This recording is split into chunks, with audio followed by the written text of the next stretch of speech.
Assalamualaikum warahmatullahi wabarakatuh.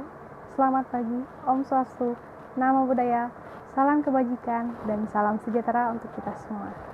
Yang terhormat, Ibu Rizky Inaya Dwi Jayanti, SIKOM MIKOM, selaku dosen Master of Ceremony, serta teman-teman yang saya cintai dan saya banggakan.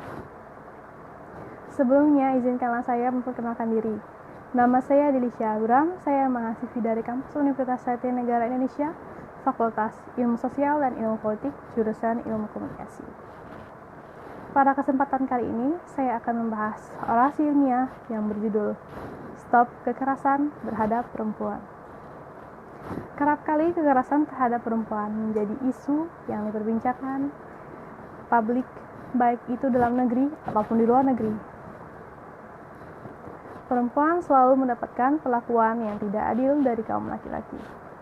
Perempuan hanya dijadikan manusia pelengkap atau dianggap sebagai manusia kedua.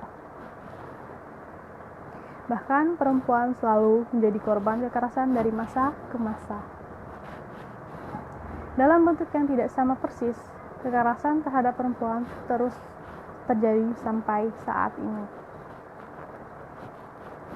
Teman-teman yang dirahmati, tahukah kalian kekerasan terhadap perempuan merupakan suatu tindakan kekerasan yang berbasis gender yang mengakibatkan atau bisa mengakibatkan bahaya atau derita fisik, seksual atau mental perempuan, termasuk pemaksaan dan perampasan kebebasan secara sewenang-wenang. Jumlah kasus kekerasan terhadap perempuan setiap tahunnya meningkat, dengan sedikit penurunan. Oleh karena itu, fenomena semakin marak terjadi. Bentuk-bentuk tindak kekerasan terhadap perempuan ini memerlukan perhatian yang serius dari kita semua atau maupun dari pemerintah. Banyak perempuan mengalami tindak kekerasan baik itu dalam rumah tangga maupun tempat-tempat yang lain. Status pada saat ini yang paling menonjol dalam kasus kekerasan terhadap perempuan yaitu terjadi di ranah personal. Contohnya kekerasan dalam rumah tangga atau yang lebih sering dikenal dengan KDRT. Dalam catatan tahunan, Komnas Perlindungan terhadap Perempuan mencapai sekitar 79% kasus. Yang diantaranya terdapat kekerasan terhadap istri yang mendapati peringkatan pertama. Posisi kedua, kekerasan terhadap pacaran. Menempati posisi ketiga adalah kekerasan terhadap anak perempuan. Sisanya adalah kekerasan oleh mantan pacar atau mantan istri, serta kekerasan terhadap pekerja rumah tangga. Lalu berikutnya adalah dalam ranah publik atau komunitas. Kasus yang paling menonjol adalah kekerasan seksual yang terdiri dari kekerasan seksual, misalnya pelecehan, pencabulan, sisanya percobaan pemerkosaan. Selanjutnya, bagaimana kekerasan terhadap perempuan selama masa pandemi. Pandemi COVID-19 membuat posisi perempuan semakin terpuruk. Selama pandemi, kekerasan terhadap perempuan meningkat. Belum lagi beban yang harus dipikul perempuan bertambah menjadi 2 kali lipat. Data terbaru dari UN Women atau entitas Perserikatan Bangsa-Bangsa untuk Memberdayakan Perempuan dan Anak-anak Perempuan menunjukkan pandemi COVID-19 memperburuk ketimpangan gender yang sudah ada, sehingga posisi perempuan menjadi semakin rentan. Menteri Pemberdayaan Perempuan dan Perlindungan Anak atau lebih disingkat PPPA Bintang Puspayoga dalam perayaan 16 hari anti kekerasan terhadap perempuan mengungkapkan sebagai gambaran banyaknya korban jiwa laki-laki karena COVID-19 meningkatnya jumlah perempuan sebagai kepala keluarga baru. Timbulnya kebijakan untuk belajar dan bekerja dari rumah juga berpotensi menambah beban ganda perempuan. Data dari Komnas Perempuan menunjukkan perempuan mengalami peningkatan beban kerja 2 kali lipat dalam pekerjaan rumah dibandingkan laki-laki.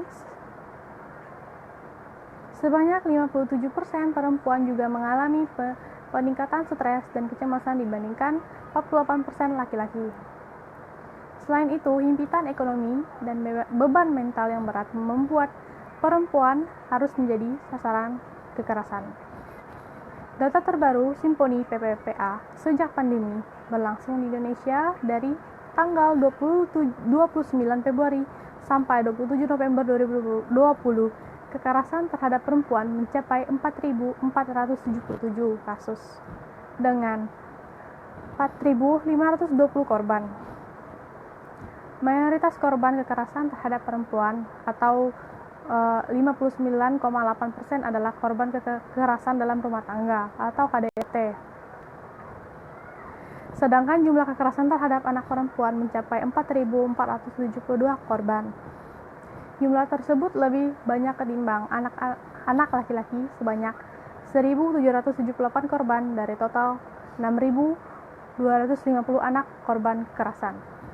20,9% adalah korban KDRT. Untuk mengatasi permasalahan yang dihadapi perempuan selama pandemi COVID-19, Kementerian PPPA dan United National Gender Working Group atau UNGWG meluncurkan panduan pelindungan hak perempuan dari diskriminasi dan kekerasan berbasis gender selama situasi pandemi.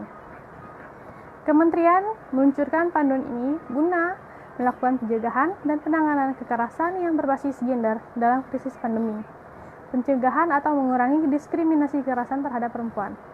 Saya berharap ke depannya untuk tingkat kasus kekerasan terhadap perempuan bisa menurun atau bisa menghilang. Maka dari itu, mari kita bersama-sama mendukung PPPA atau pemerintah dalam perlindungan perempuan dan perlindungan anak. Ibu kita perempuan dan kita dilahirkan dari perempuan.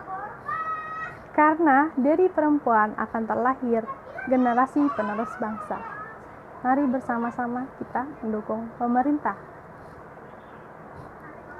Sekian dari saya. Wassalamualaikum warahmatullahi wabarakatuh.